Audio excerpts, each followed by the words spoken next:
Welcome back, everybody. It's episode 31 of the What's He On About Cricket podcast. It's a pleasure to be back, the 31st time of asking. We're going to have a look today at the standings in the T20 Blast so far. We're going to have a look at what's been going on. Always a hard one to catch up on. You always want to be watching, but it's always happening. So we're going to catch up on that. We're going to have a look at those standings. England released their test team for India a whopping 15 days before the first test. We're going to have a dive into that team. And then we're going to preview the World Test Championship final. It starts tomorrow, Wednesday. That might be today for some people listening, but it won't be for those on the live who we're going to have a little look at later in the show, see what they're saying on the live stream chat. But we're also going to have a little look at what the Australian team might be, what the South African team might be, as Stuart Broad ends his one day as the bowling consultant for South Africa. And then maybe at the end, we'll have a look at the combined 11 of the two sides. So that's all to come as you ask yourself, what is he on about?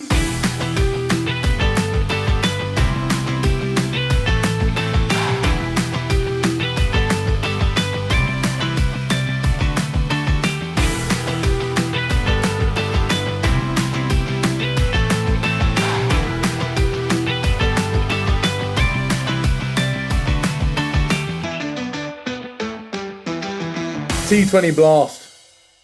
That's all we love and care about in the whole great scheme of things. We love this in England, and one day all over the world it will be loved. Let's have a little look. Divided into North and South. We know this, 9 teams in each, but let's have a look at who is doing well and who is doing bad. Let's look at North first. There's so many stories going on. We'll start down the bottom. We're going to start south of the North table, and it's Derbyshire. Despite being second in the county championship, in the 4-day stuff, they are rock bottom with 4 losses from 4 games from Derbyshire. We're going to quickly breeze over them because any Derbyshire fans won't want to hear any more about it. But let's move upwards. Let's have a look at the top 3. A lot of Division 1 teams are down the bottom of the North table. So the top 3 is made up of Leicestershire, Lancashire, and Northants. We're going to come on to Northants just in a moment. We'll start with Leicestershire. They're on 3rd with 12 points. They've only lost 1 game. The pick of their player has been Logan Van Beek. He's taken 9 wickets so far in their first 5 games for Leicestershire.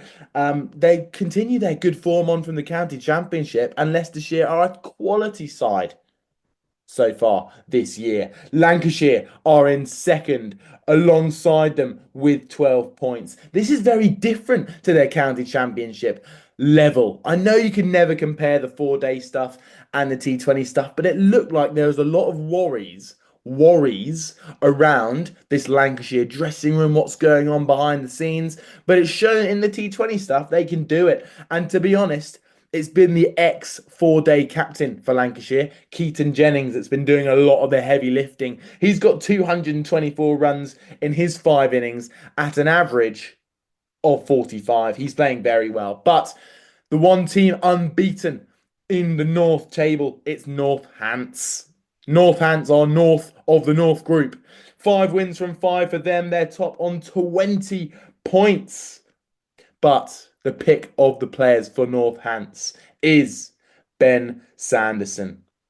He's dominating the wickets table for both leagues, North and South. He's taken 14 wickets. Are you ready for these stats? 14 wickets in 5 games. All right. At an average of 9 and at a strike rate of a wicket every 8 balls. He's bowled 20 overs and he's getting a wicket every 8 balls, Ben Sanderson. I'll tell you, a lot of these wickets are being caught on the boundary. I'll admit that. However, you're still taking a wicket every 8 balls in one of the best T20 leagues going around. Ben Sanderson, he took 6 for 8 against Worcestershire the other day, and that included his last over, clearing up the tail, which was 6 balls, obviously, it was the last over. 4 for 1. 4 wickets in that last over, including a hat-trick in the last 3 balls. What a start it's been for Ben Sanderson. 6 for 8 versus Worcestershire, and that ends off the North group. What a performance so far from him. Now, let's start down south of the South table, and it's Essex. Runners up in 2023 of the T20 Blast. They've lost four from four, and last year's winners, Gloucestershire, are also rock bottom on no wins from three games. But let's have a little look north of the South group. It feels weird to keep doing this, but on the South group and the top three, all on 12 points. Somerset are the only team unbeaten. They played one game less than the other two, but they played three games, won three, and it's mainly due to the arrival of Matt Henry. A lot of other things going on, admittedly, but Matt Henry has rocked up at last from New Zealand, and he's taken 7 wickets in 3 games. He's going at a strike rate of a wicket every 10 balls. This guy knows exactly how to bowl in English conditions. Matt Henry is back for Somerset. They've not lost a game. Sussex, James Coles looks to be the pick of the batters. He's averaged 98 so far for Sussex in his 4 games with 2 50s. Also a couple of 50s for Tom Alsop. He's been doing well for Sussex.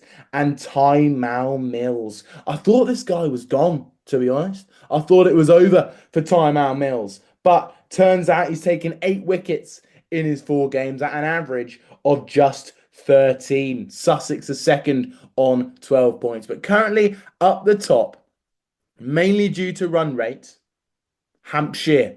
They've lost a game. However, they are ahead on run rate over Somerset, despite Somerset having played one less game. Let's have a look at who's playing well for Hampshire. There's been 2 important 50s from Toby Albert, and also the return of James Vince. He scored 62 on the first game back, I believe, against Essex, and it's a pleasure to see him back in Hampshire colours over after all that's happened with him leaving the 4 day setup and the 1 day setup, but he's back for the T20 and he's back in good form. He's averaging 35, I believe, so far. But Devilled Brevis, he made an astonishing start to his Hampshire career. He's the overseas from South Africa, and he is here with vengeance. He scored 68. I keep thinking batters are taking runs. He scored 68 runs, and it was an absolute beautiful knock. There's going to be a lot more to see from Devil Brevis, that is for sure. But that brings us to the end of the T20 Blast. The final a little note for all to take with you is that Zach Crawley is in fine form. He scored 215 runs at an average of 72 so far this year for Kent, and the return of Jason Roy. Jason Roy has returned, and he scored 202 runs at an average of 51, including this knock against Somerset. 92 off 54 for Jason Roy. This lad is back. And I want to see him in England colours. How incredible would that be? I want to see his punching cover drive go over everyone's head for 6 through extra cover. That's what I want to see. That is Jason Roy for you. But let's move on to this England squad that has been released. I believe it's 12 days early, but it's 15 days before the first test. This is unbelievable from England. They just love to get their team out before anyone else. They're almost just so obsessed with all players feeling so at home, especially the likes of Zach Crawley and the likes of Ollie Pope, those who maybe aren't quite feeling settled despite both hitting big hundreds in the last game. This whole point of this Baz Ball and Ben Stokes ethos is that they're trying to get people to believe that they are the mainstays, which they are. All right, but in cricket, it's often so easy to forget that. But let's have a look at the squad. The main batters, Jacob Bethell will probably not play for most of the series, but he's in the squad anyway. The other batters are Crawley, Duckett, Pope, Root, Brook. We know that very well. All-rounders and wiki are Stokes and Jamie Smith.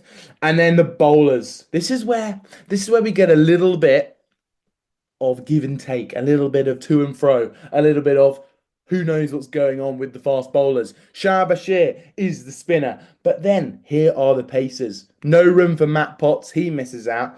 Chris Wokes, Bryden Cast, Josh Tongue, Sam Cook.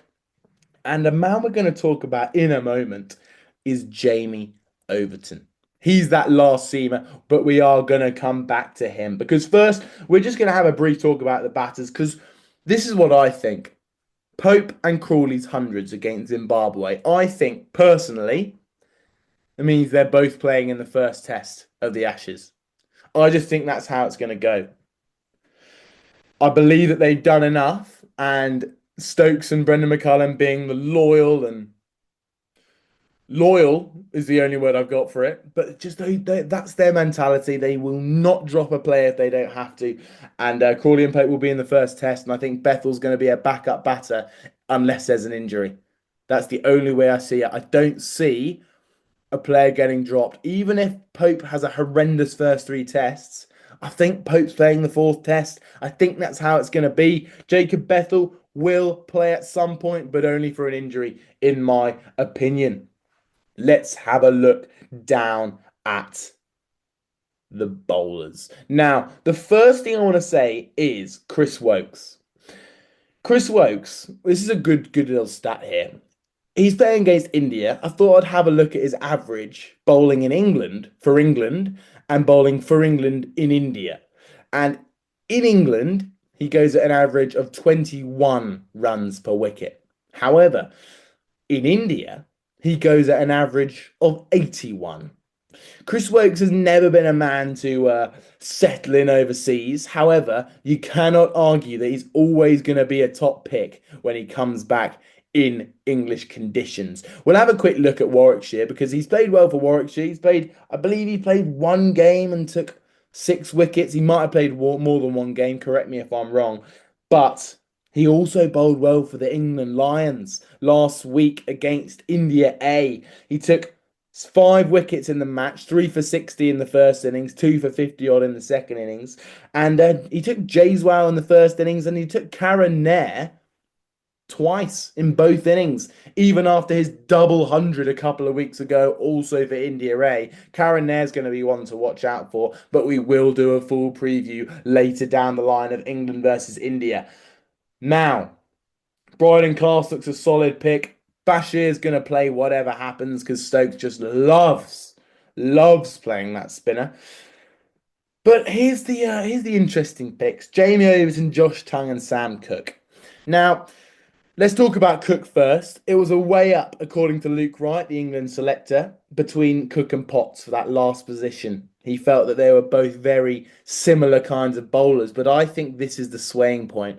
I think they've seen how good Sam Cook was in Australia for that England Lions tour, where he bowled incredibly well, some days going at an economy of just 1 run per over down under. And I think this is all part of Ash's preparation. Sam Cook needs some England games under his belt before he goes out and plays against Australia. And what a better way to prepare than home against India? A huge test series. That'll be so good for Sam Cook to gain up a little bit of momentum. The other man I think is getting more Ashes experience is Josh Tongue. His height's going to come in absolutely key, and he's one of England's quicker bowlers. I think Josh Tongue will be really important moving forward into the English winter and Australian summer. And I think Josh Tongue is going to play a key role in the Ashes. I think he's the bowler they like to pick, and I believe that he's a really potent bowler as well in England conditions. So I think he's going to be very, very strong.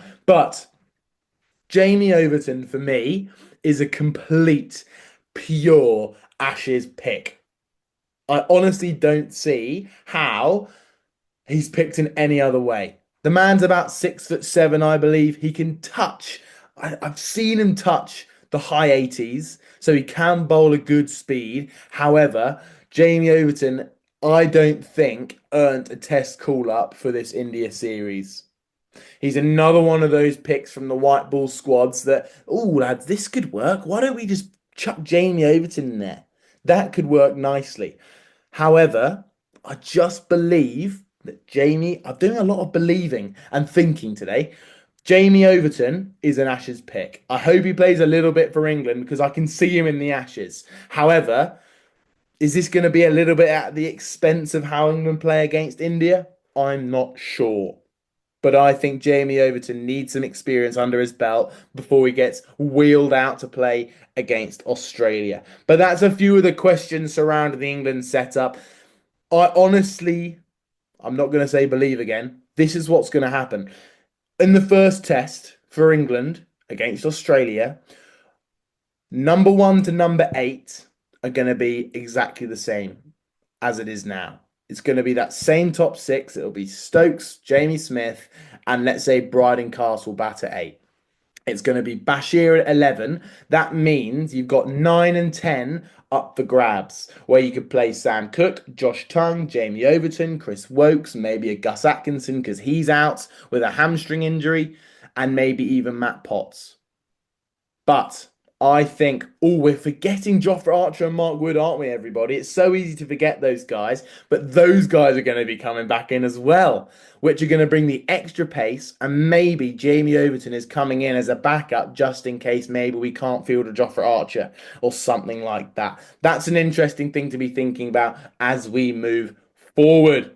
Now, let's move on to the climax of the show. World Test Championship final begins tomorrow at Lords. Now, let's start with South Africa because about around 8 of these South African players have never played at Lords, let alone, I believe, in English conditions. I just, I think the South Africa team could struggle. A lot of pundits, a lot of people are coming out saying it's 50-50. Both teams have got equal chance to win this. I don't believe that personally. We will see when we come on to the combined 11. However, let's have a look at this South African team that is likely to be put out. Stuart Broad was their bowling consultant for one day yesterday on the 9th of June, which seems a ridiculous shout, but who better? A lot of people saying who better than to get Stuart Broad in your rank, who can get out David Warner like a ball on a string. All right. Stuart Broad would be brilliant to let these young South African players know how to play in England, how to bowl in England, how to act as a cricketer in England. So, at the top of the order, Ryan Rickleton. He's been playing beautifully for South Africa over the last couple of years. He's played 10 games in his career and he's averaging 41 batting in the top three, and he got a double hundred opening the batting earlier last year.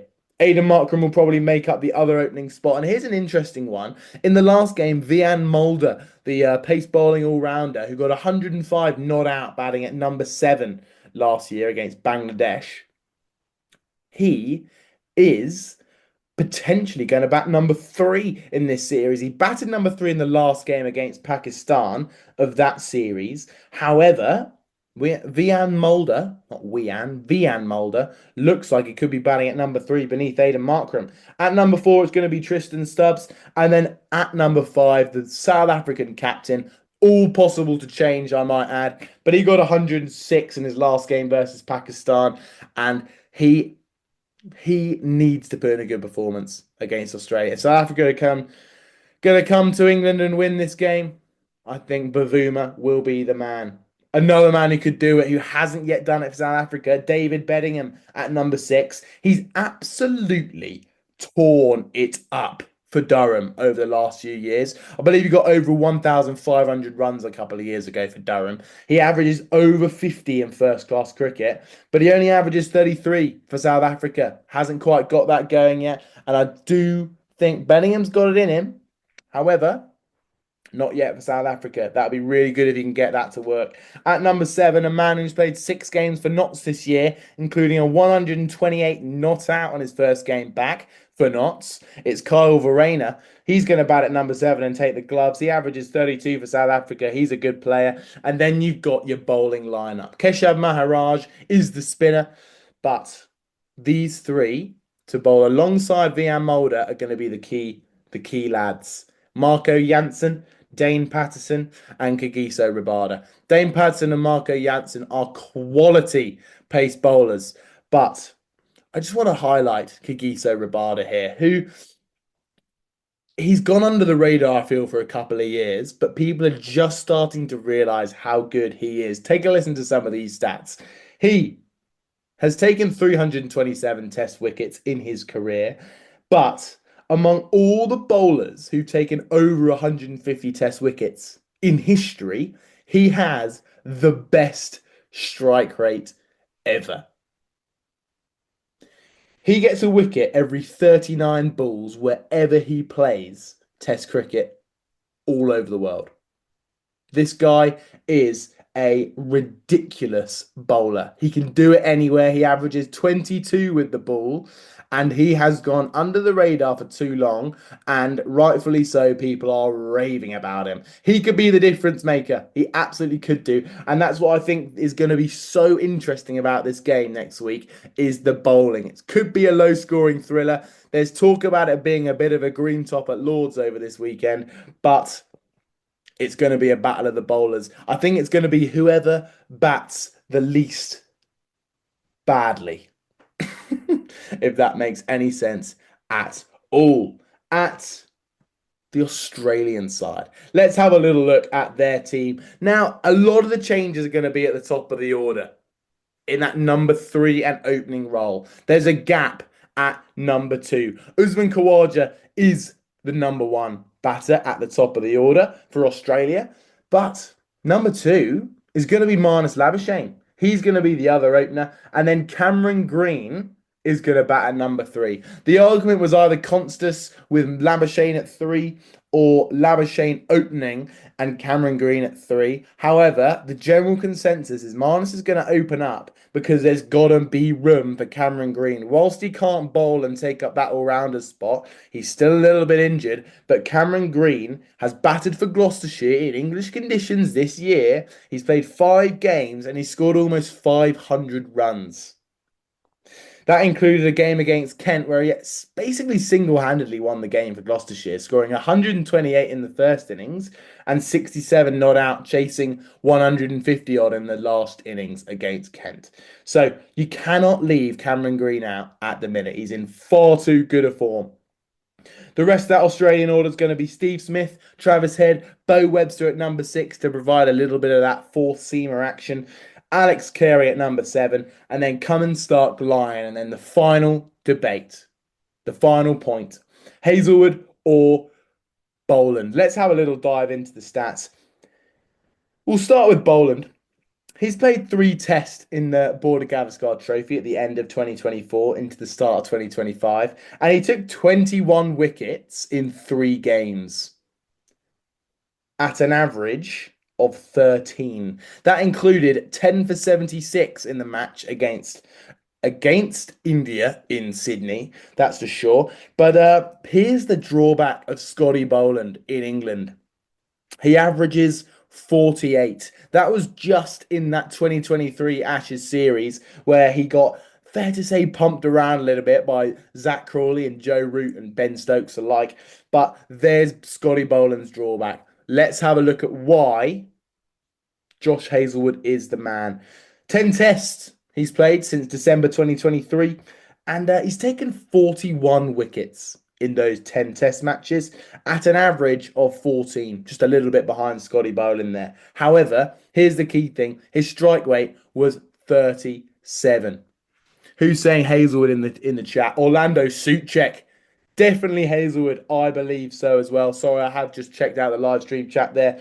But Hazlewood for sure. Here's why. In England, he's taken 52 wickets in his career in England in tests at an average of 26. That is leagues better than Scotty Boland. He is the man to bat at number 11 and take the ball for Australia. Here's the question. Is it Hazlewood, Stark and Cummins, or is it Jansen, Rabada and Patterson? What an absolute joke of a bowling battle we've got ahead. I thought I'd give you a little look at the combined 11 just to solidify what I think the result's going to be. However, we all know it's impossible to predict just one test match, but that is the joy of the World Test Championship final. Although it needs a lot of tweaking, a lot of fine-tuning, the World Test Championship is undoubtedly making Test cricket a better place. Here we go. Here's the combined 11. Khawaja and Rickleton at the top of the order. There's no room for Marnus Labuschagne. Cameron Green is going to bat at number 3. He just is that good. Trust me, he'll get runs this week. Steve Smith, Travis Head at 4 and 5. And then at number 6, I've put Alex Carey. So it's an early start to the tail. However, take a listen to this combined bowling lineup. Here we go. At number 7, it's Marco Jansen, Pat Cummins, Mitchell Stark, Nathan Lyon, and Kagiso Rabada. What an absolute joke of a bowling lineup that is. And on that note, we're going to end the show right there. I hope you've enjoyed the podcast, and I hope you've enjoyed the live stream. To everyone listening out there as well, thanks for the 600 likes it is this week. It's gone down from last week, lads. Get your game up. Right, thank you very much for listening, and I hope the question got answered of what is he on about. Cheers.